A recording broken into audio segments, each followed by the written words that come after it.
Chers abonnés du Château de Versailles, je vous retrouve aujourd'hui par l'enregistrement de cette conférence en votre regrettée absence de l'auditorium.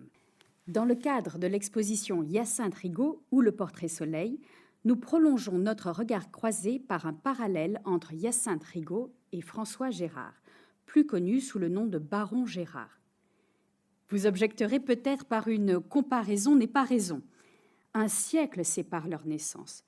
Rigaud est le peintre de la permanence, un peintre de l'Ancien Régime, alors que Gérard est celui des révolutions et des valses du pouvoir.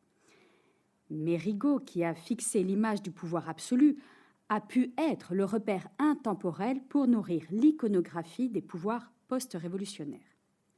Qu'est-ce qui peut rapprocher ces deux peintres que tout semble séparer? Si Rigaud est né en 1659 à Perpignan, Gérard, lui, est né en 1770 dans la ville éternelle, celle-là même que Rigaud a sacrifiée à la demande de Charles Le Brun après son obtention du premier prix de peinture en 1692, et cela pour se consacrer au portrait. Si les modestes parents de Rigaud étaient nés sous une entité catalane, ceux de Gérard, dont le père était au service du cardinal de Bernis, ambassadeur auprès du Saint-Siège, il lui offrait des garanties d'évolution plus confortables. D'ailleurs, là où la formation de Rigaud ne nous donne aucune explication à son talent et à sa culture visuelle, Gérard, lui, a bénéficié dès le plus jeune âge, 12 ans, de l'enseignement royal dispensé par la pension du roi, école des beaux-arts liée à l'Académie royale de peinture et de sculpture. Il entre en 1784 dans l'atelier de Pajou, puis de Brenet et enfin dans celui du très célèbre David, où il étudie aux côtés de Gros et Girodet.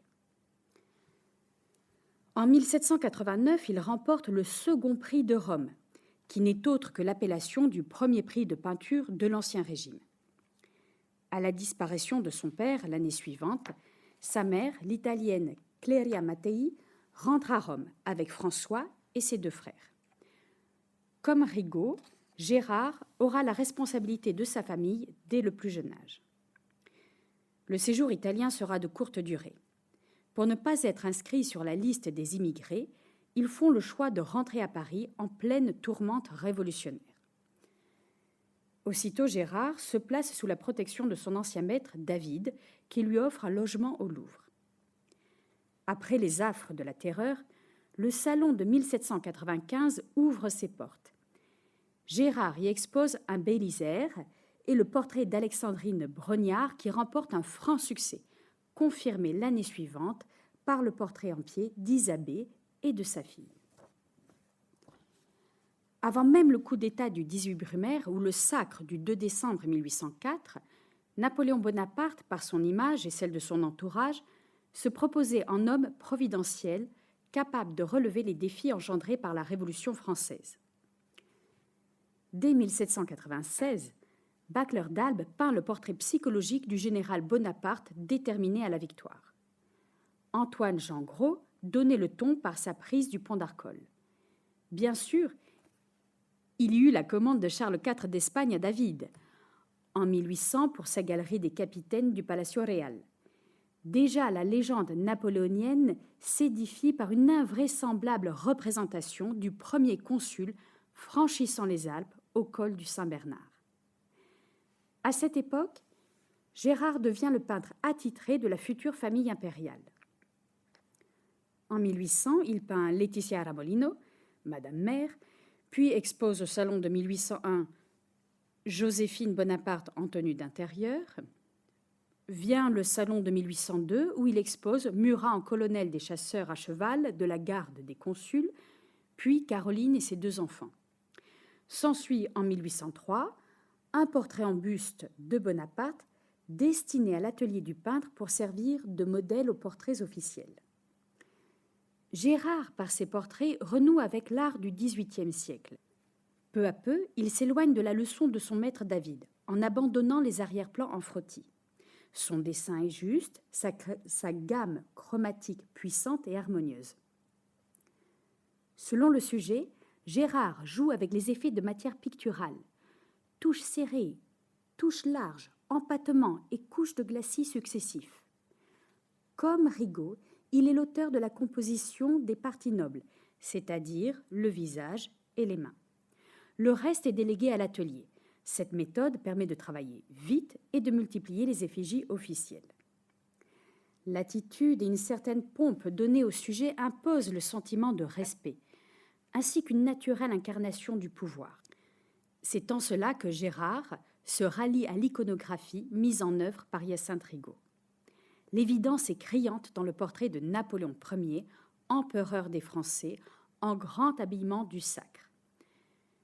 Avant de vous faire la description de ce tableau, peint en 1805, revenons à l'œuvre de référence, la source d'une tradition dans laquelle Gérard inscrivait le nouveau tenant du pouvoir. Je veux bien sûr parler du portrait de Louis XIV en grand costume royal par Hyacinthe Rigaud. D'ailleurs, permettez-moi de vous renvoyer à l'excellent podcast retraçant la rencontre de Rigaud et de Louis XIV, écrit par Élodie Weiss et édité par le site du château de Versailles. Venons-en à la peinture. En janvier 1802, la cour découvrait le portrait peint par Rigaud.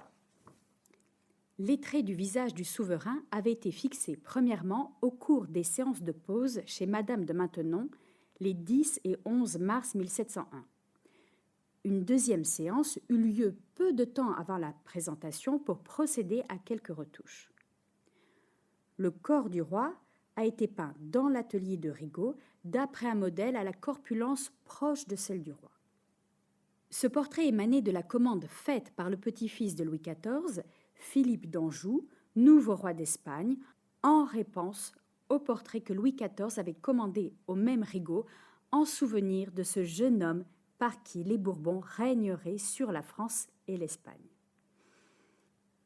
Le roi debout est placé de 3/4, au centre de la toile. Il pose sur une estrade au pied de la marche du trône. Un tapis couvert d'enroulements d'acanthes sur fond d'or couvre l'ensemble. Le visage vieillissant auréolé d'une perruque léonine semble impénétrable. La bouche affaissée par l'absence de dents forme à la commissure des lèvres de profonds sillons. Sous le menton creusé se déploie la gorge relâchée du roi. C'est là le portrait sans concession que peint Rigaud avec le consentement du souverain. C'est là le visage d'un homme éprouvé par la vie. C'est ici que se lie toute l'humanité de ce roi, homme parmi les hommes, destiné à sa propre fin et pourtant incarnant l'intemporalité du pouvoir royal au-delà des âges. En lui s'inscrit une dynastie et sa pérennité. En lui s'inscrit le royaume par la mise en œuvre du décorum. Rigaud semble avoir installé le roi dans le salon de la paix à l'entrée de la galerie des glaces. Hagiographie plastique du règne personnel de Louis XIV et manifestation de la victoire des savoirs de la France sur l'Europe. Cette immensité se laisse deviner derrière une puissante colonne au stylobate marquée du relief de la déesse Thémis, symbole du pouvoir judiciaire. Du sommet de cette colonne s'opère le dévoilement du roi. Rigaud, par le génie de son pinceau, nous traduit le poids d'un épais rideau de pourpre bordé de galons d'or, relevé par des embrasses au-dessus de la personne du roi. Cette alcôve, tel un dé, met en lumière le roi tout en déposant une légère ombre sur le trône. Cet effet ne fait que renforcer l'élévation du roi. Son manteau d'azur fleur de lysée, retourné sur son épaule gauche, laisse paraître la fourrure d'un blanc éclatant d'hermine mouchetée. La cascade de fourrure forme une parallèle qui suit la ligne du rideau, et les jambes athlétiques du roi poursuivent ce mouvement rayonnant par la 4e position du danseur d'excellence qu'il fut. La soie blanche de ses bas scintille sur des muscles saillants. Sa jambe droite repose comme sur un socle formé par le talon de sa chaussure. Cette ligne médiane rencontre sur la hanche le pommeau de l'épée du sacre, nommée Joyeuse. Épée la plus ancienne du trésor de Saint-Denis, connue pour être celle de Charlemagne. Dans un jeu de plissés de dentelle, la main gauche gantée du roi renferme le gant de sa main dénudée. Ce poing calé sur sa hanche lui donne un air bien campé et met d'autant plus en évidence son bras droit tendu et appuyé sur le sceptre. Un peu de manière désinvolte, comme un maître de ballet jouant de son bâton. La tête du sceptre n'est pas pointée vers le ciel, mais bien renversée. Son lys s'enfonce dans le moelleux d'un carreau bleu fleur-de-lysée, où reposent deux autres régalias, la couronne fermée d'une fleur de lys et la main de justice signant un geste de bénédiction. Peut-être pouvons-nous nous rappeler là que le roi est intercesseur entre nous et Dieu, ce qui pourrait expliquer pourquoi le sceptre est tourné vers la terre. N'oublions pas un dernier symbole. Sous une cravate de dentelle, le roi porte le collier du Saint-Esprit dont la croix ornée d'une colombe repose au centre de sa poitrine et rappelle le jour de la Pentecôte. Cet ordre, créé en 1578 par Henri III, ne compte que 100 nobles, dont le roi est le maître, et donc le premier d'entre eux. Ce corps statufié appartient à la part intemporelle du roi, celle qui ne meurt jamais. Je vous renvoie à ce sujet, si vous voulez aller un peu plus loin, sur la théorie des deux corps du roi d'Ernest Kantorowicz. L'apparat et la pompe mise en œuvre dans ce portrait confèrent au roi une majesté incontestable, immuable. C'est ainsi que Rigaud construit l'archétype du portrait de chef d'État, formule qui annonce la continuité et vient servir la cause de Napoléon par le pinceau de François Gérard. Dans le Napoléon de Gérard, l'empereur porte le grand habillement du sacre qui a eu lieu le 2 décembre 1804 en la cathédrale Notre-Dame de Paris. S'il était déjà empereur des Français depuis le 18 mai 1804, par cette cérémonie, Napoléon renouait avec les symboles de l'Ancien Régime et de l'Antiquité romaine. Ainsi, il opérait la légitimation de sa prise de pouvoir. Passant au-dessus de la tête tombée des Capétiens, il puisait ses forces dans celles du dernier des dignitaires romains, le père de Clovis, Childéric. Mort en 1481, son tombeau avait été retrouvé par hasard au cours du XVIIe siècle à Tournai. C'était là un véritable trésor, contenant 300 abeilles d'or aux ailes incrustées de grenat. L'une d'entre elles était posée sur la bouche et l'autre sur le thorax. Cette abeille ne pouvait que devenir l'emblème de l'Empire. Les symboles changent tout en conservant la fonction de sacraliser l'homme et de procéder à une mise à distance. Comme dans le tableau de Rigaud, Gérard place l'empereur légèrement au-dessus de nous, debout devant le trône. Trône exécuté par Jacob Desmalter sur les dessins des architectes Fontaine et Percier. Celui-ci est conservé au château de Fontainebleau. Son dossier rond est ceinturé d'une couronne de laurier de bois doré ponctuée de palmettes. En son centre, le chiffre de l'empereur, un N brodé de fil d'or. Les accotoirs de velours bleu reposent sur des pieds droits en pilastres historiés, surplombés chacun d'un globe d'ivoire parsemé d'abeilles. Je renvoie votre mémoire au lit de Louis-Philippe et de la reine Marie-Amélie au Grand Trianon, qui n'était autre que celui de Napoléon aux Tuileries, et qui, malgré de nombreuses modifications, a conservé ses globes d'ivoire. Napoléon, légèrement de 3/4, se tourne un peu plus vers nous que Louis XIV. Son visage marmoréen nous fait face. La régularité des traits de cette tête aux joues pleines lui donne un air de sculpture grecque. Au-delà de toute ressemblance, Gérard traduit ici la volonté d'incarnation du pouvoir impérial. La couronne de laurier de feuilles d'or, dessinée par Isabey, l'assimile au César. Selon les mots de Napoléon, les honneurs devant récompenser la vanité des hommes, il avait créé en remplacement des ordres de l'Ancien Régime la Légion d'honneur, dont il est le grand maître. Sous une cravate de dentelle, on reconnaît la croix émaillée du grand collier de l'ordre, dit du premier type, c'est-à-dire constitué de 16 aigles attachés entre eux. Sa jambe gauche, en avant, fend le manteau de pourpre semé d'abeilles et doublé de fourrure d'hermine. Elle laisse découvrir la tunique de soie blanche, brodée d'or et frangée de crépines d'or. Sur le flanc gauche de l'empereur brille l'épée du sacre. Cette épée, commandée par Napoléon, premier consul, donne à voir sur sa coquille le régent. Vous le connaissez, il s'agit de ce célèbre diamant qui avait serti la couronne du sacre de Louis XV. Ici, il est accompagné de 4 brillants carrés arrondis. Quant à la fusée, elle est dissimulée par un ruban de soie passant sous la garde.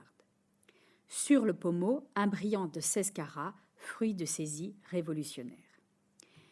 La lumière plongeante provenant de la gauche du tableau accentue la blancheur de la tunique et donne aux gants de soie sur l'épée une blancheur immaculée.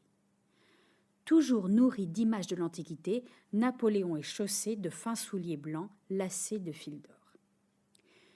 Comme Louis XV dans le tableau de Rigaud daté de 1730, Napoléon tient un sceptre à longue hampe, non plus celui de Charles V couronné de l'effigie de Charlemagne, mais inspiré de celui de Dagobert dominé par un aigle jupitérien. L'anneau serti d'une émeraude que l'on ne voit pas dans les portraits royaux de Rigaud, bien que faisant partie des régalias, est mise en évidence par Gérard. Sans doute fait-il le lien avec l'anneau sigillaire de Childéric. Sur le tabouret, les autres régalias par l'orfèvre Biennet. Le globe impérial et la main de justice ouverte sont placés à droite de Napoléon, comme dans le portrait de Louis XIV. L'écrin dans lequel se trouve l'empereur ne laisse deviner un espace palatial défini. La présence du rideau d'apparat se fait plus discrète, comme laissant plus de place au corps qu'au décorum. La plupart des éléments ont été fondus à la chute de l'Empire. De la couronne, seule reste une feuille conservée dans les collections du château de Fontainebleau. Au cours d'un essai, le peintre Isabey, qui avait conçu le dessin, fit tomber une feuille. Napoléon lui fit une heureuse réprimande par ces mots. « Gardez-la en souvenir de votre maladresse. » Si l'atelier de Rigaud livra 56 répliques du tableau de Louis XIV jusqu'en 1721, auquel il faudrait ajouter un nombre important de gravures, les répliques du tableau de Gérard furent tout aussi nombreuses. En pied, à mi-jambe, en buste, diffusées dans l'entourage de Napoléon et dans toute l'Europe. L'œuvre originale aurait été donnée par Napoléon au prince Talleyrand, et après avoir été exposée dans la salle d'audience de son hôtel de la rue Saint-Florentin, puis au château de Valençay, la trace en a été perdue après la vente de 1889. Le tableau de Malmaison est celui de la reine Hortense. Le château de Fontainebleau possède une réplique d'atelier destinée au roi Jérôme. Celui du Louvre aurait été destiné à Murat. Le château de Versailles possède celui de la salle du trône des Tuileries. Nous possédons aussi une esquisse de la main de Gérard, achetée à la veuve du peintre lors de la vente posthume de celui-ci. À cette occasion, 83 autres esquisses ont été acquises lors de cette vente. Elles font partie aujourd'hui des collections Louis-Philippe au château de Versailles. Comme pour Rigaud, les succès remportés auprès de la cour impériale engendrent une forte demande de la part de la ville et de toute l'Europe. En 1696, Saint-Simon qualifiait Rigaud, et nous sommes là avant le portrait du roi, c'est-à-dire ce n'est pas par flatterie, premier peintre de l'Europe pour la ressemblance des hommes et pour une peinture forte et durable. En effet, on se presse dans l'atelier parisien. Même les puissances ennemies s'y retrouvent. Xavier Salmon, dans le catalogue de l'exposition du château de Fontainebleau, dédié à François Gérard, en 2014, nous dit qu'en 1814, en l'espace d'une journée, 3 têtes couronnées passèrent dans son atelier. Le tsar Alexandre Ier, le roi de Prusse Frédéric Guillaume III et le roi de France Louis XVIII.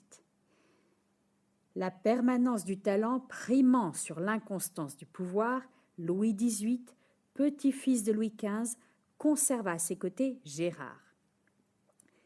Dès 1814, Louis XVIII lui commande son portrait en habit royal. le ricordo se trouve dans les collections du château de Versailles. Rappelons que même si Louis XVIII avait projeté son sacre en la cathédrale de Reims, il y avait finalement renoncé. Gérard, dans ce portrait du roi légitime, pouvait alors citer plus directement le portrait de Louis XIV par Rigaud. À la différence de Guérin, de Gros ou encore de Lefebvre, Gérard fait poser le roi non pas debout, mais dans son fauteuil.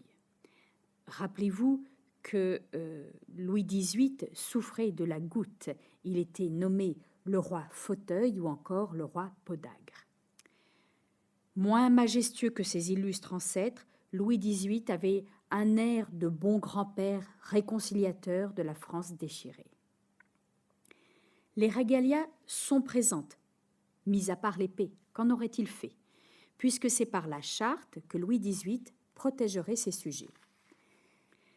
Derrière le roi, placé sur la droite de la composition, un rideau de pourpre dévoile dans la profondeur, à gauche, 2 colonnes géminées ouvertes sur une galerie.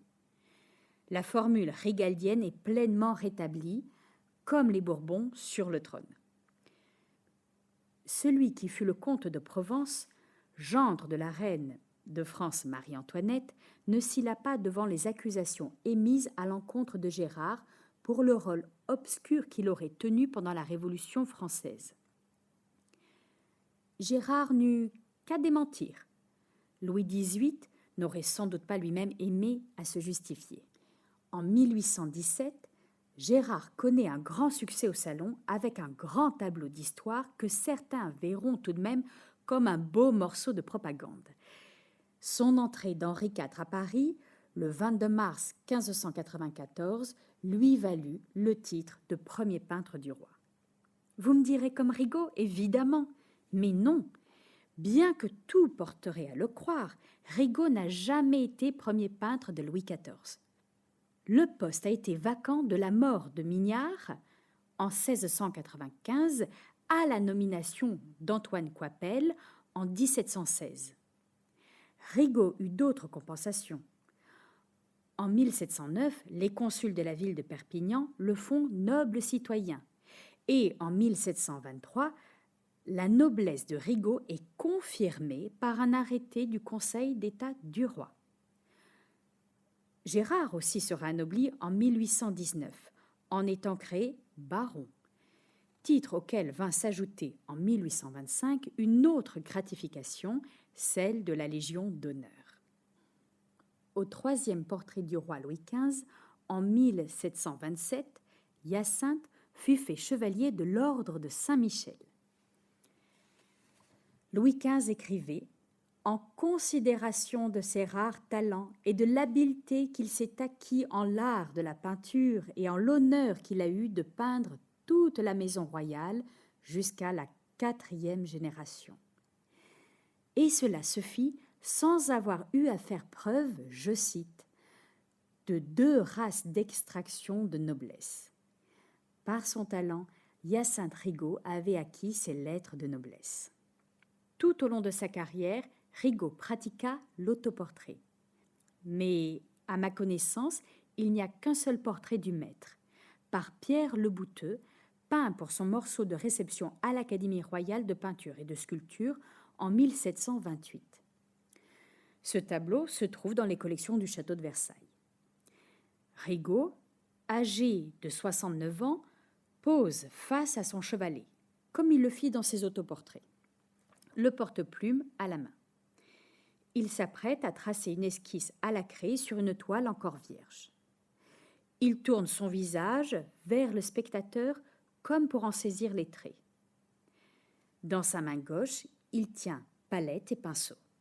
Entre lui et nous s'élève un muret de pierre, sur le rebord duquel est posée une boîte à double compartiment destinée au mélange des pigments et de l'huile, à l'aide d'un couteau déposé dans un chiffon blanc juste à ses côtés.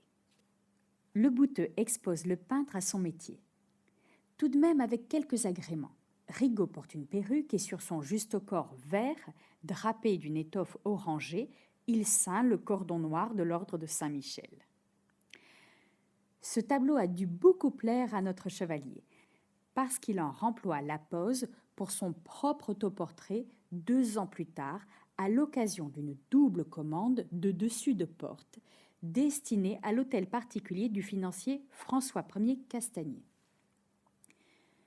Cet homme qui avait bâti sa fortune en participant aux spéculations du système Law était nommé le plus grand coquin de France. Il fut l'un des directeurs de la Compagnie des Indes, dans laquelle Rigaud avait des actions. Notre peintre réunit les feux premiers peintres du roi Louis XIV, les inconciliables Charles Le Brun et Pierre Mignard. Le deuxième dessus de porte est aussi un double portrait, ou du moins un tableau dans le tableau. Celui de l'autoportrait de l'artiste peignant le portrait de son commanditaire réalisé 2 ans auparavant. On retrouve l'idée du peintre à son métier, palette et pinceau en main. L'élégant, aux épaules blanchies par sa perruque poudrée, reprend la pose du portrait de Le Bouteux. Comme dans tous ses portraits, Rigaud est identifiable par une cicatrice qu'il porte au front comme une signature. Vous regarderez. Si Rigaud, qui avait des amitiés, nous l'avons vu avec l'Argillière et de Troyes, il était aussi un homme haut et cassant. Rigaud ne semble pas avoir eu de problème avec sa propre image. À l'inverse de Rigaud, on connaît plusieurs portraits du baron Gérard. D'abord par Girodet en 1789, puis par Gros en 1790. Devenu chef de l'école française, son entourage, ses élèves, le représentent avec respect et distance. Son alter ego, l'anglais Thomas Lawrence, en 1825, le saisit dans sa 55e année, à l'apogée de sa carrière.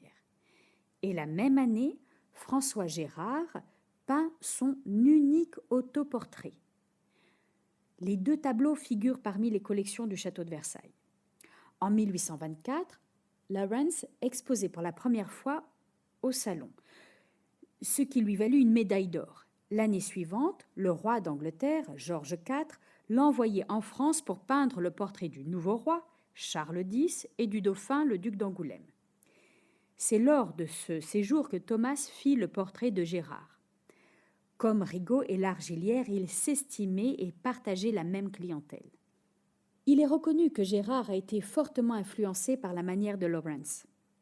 Dans le portrait par notre cher peintre anglais, on observe une touche vive, large, fluide, extrêmement libre. Le non finito qui auréole Gérard renforce l'intensité de l'expression de son visage. Les chairs y sont rendues avec plus de matière et d'effet de transparence. Le regard de Gérard porte au loin. Il s'y lit une inquiétude. Le visage sans flatterie de ce pourtant mondain est fermé. Il ne dissimule pas son intransigeance. À la fin de son séjour, Lawrence fit don de ce portrait inachevé à Gérard. En 1842, sa veuve en faisait don à Louis-Philippe. L'autoportrait du baron Gérard traduit la même psychologie et présente des similitudes avec la technique du portrait peint par Lawrence. En allant beaucoup plus loin dans le non finito, la préparation ocre est très largement brossée. Elle forme l'arrière-plan. Sous une arcade, grattée à gauche, s'ouvre une perspective atmosphérique. Le vêtement est juste modelé couleur de bronze.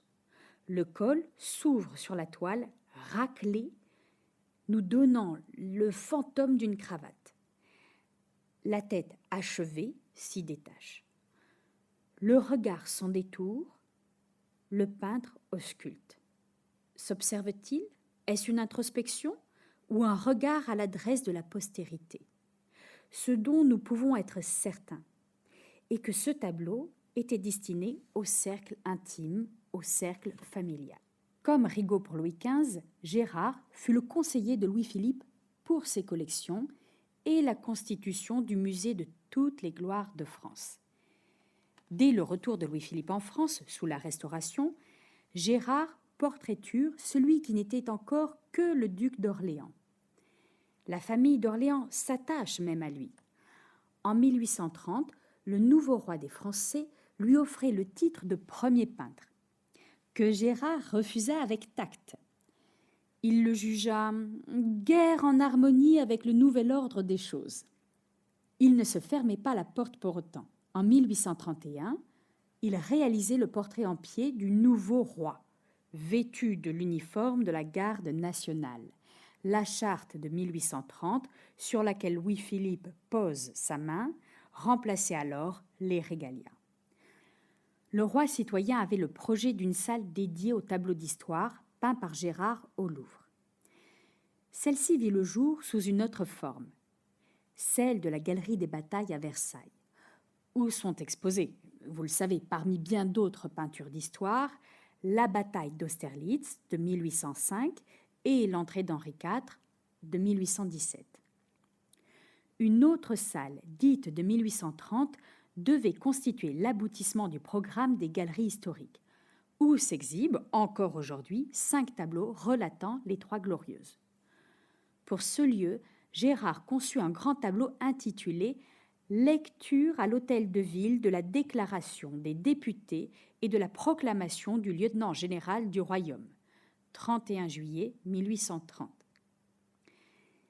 Il est vrai que par bien des aspects de sa composition, ce tableau rappelle celle du serment du jeu de paume, commencé en 1791 par Jacques-Louis David et resté inachevé. Mais il évoque aussi une œuvre de jeunesse, le premier prix décerné à Gérard en 1795 pour son esquisse peinte représentant le 10 août 1792.